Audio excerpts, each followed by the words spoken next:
On the morning of September 11, 2001, 19 men armed with box cutters directed by a man on dialysis in a cave fortress halfway around the world using a satellite phone and a laptop directed the most sophisticated penetration of the most heavily defended airspace in the world, overpowering the passengers and the military combat-trained pilots on 4 commercial aircraft before flying those planes wildly off course for over an hour without being molested by a single fighter interceptor.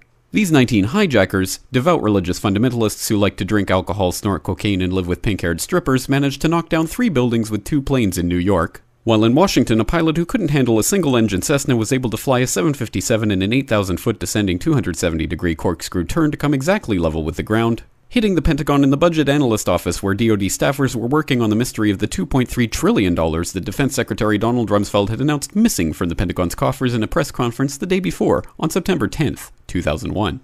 Luckily, the news anchors knew who did it within minutes. Osama bin Laden. The pundits knew within hours. Osama bin Laden. The administration knew within the day. Terrorists who committed these acts and those who harbor them. And the evidence literally fell into the FBI's lap. That a hijacker's passport was found blocks from the World Trade Center crash site, if you can believe that. But for some reason, a bunch of crazy conspiracy theorists demanded an investigation into the greatest attack on American soil in history. That investigation was delayed, underfunded, set up to fail, a conflict of interest, and a cover-up from start to finish. It was based on testimony extracted through torture, the records of which were destroyed. It failed to mention the existence of WTC-7, Able Danger, P-TECH, Sibel Edmonds, OBL and the CIA, and the drills of hijacked aircraft being flown into buildings that were being simulated at the precise same time that those events were actually happening. It was lied to by the Pentagon, the CIA, the Bush administration, and as for Bush and Cheney, well, no one knows what they told it because they testified in secret, off the record, not under oath, and behind closed doors. It didn't bother to look at who funded the attacks because that question is ultimately of little practical significance. Still, the 9/11 Commission did brilliantly answering all of the questions the public had, except most of the victims' family members' questions, and pinned blame on all the people responsible, although no one so much as lost their job, determining the attacks were failure of imagination. Because nobody in our government, at least, and I don't think the prior government that could envision flying airplanes into buildings.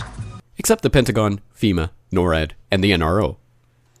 The DIA destroyed 2.5 terabytes of data on Able Danger, but that's okay because it probably wasn't important. The SEC destroyed their records on the investigation into the insider trading before the attacks, but that's okay because destroying the records of the largest investigation in SEC history is just part of routine record keeping. NIST has classified the data that they used for their model of WTC-7's collapse, but that's okay because knowing how they made their model of the collapse would jeopardize public safety. The FBI has argued that all material related to their investigation of 9/11 should be kept secret from the public, but that's okay because the FBI probably has nothing to hide. This man never existed, nor is anything he had to say worthy of your attention, and if you say otherwise, you are a paranoid conspiracy theorist and deserve to be shunned by all of humanity. Likewise him, and her. And her, and her, and him. Osama bin Laden lived in a cave fortress in the hills of Afghanistan, but somehow got away. Then he was hiding out in Tora Bora, but somehow got away. Then he lived in Abbottabad for years, taunting the most comprehensive intelligence dragnet employing the most sophisticated technology in the history of the world for a decade, releasing video after video with complete impunity and getting younger and younger as he did so, before finally being found in a daring SEAL team raid which wasn't recorded on video, in which he didn't resist or use his wife as a human shield, and in which these crack special forces operatives panicked and killed this unarmed man, supposedly the best source of intelligence about those dastardly terrorists on the entire planet. Then they dumped his body in the ocean before telling anyone about it. Then a couple dozen of that team's members died in a helicopter crash in Afghanistan. This is the story of 9/11, brought to you by the media which told you the hard truths about his head could be seen to move violently forward.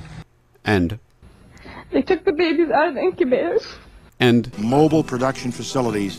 And the rescue of Jessica Lynch. If you have any questions about this story, you are a batshit paranoid tinfoil dog-abusing baby hater and will be reviled by everyone. If you love your country and or freedom, happiness, rainbows, rock and roll, puppy dogs, apple pie, and your grandma, you will never ever express doubts about any part of this story to anyone. Ever. This has been a public service announcement by the Friends of the FBI, CIA, NSA, DIA, SEC, MSM, White House, NIST, and the 9/11 Commission. Because ignorance is strength.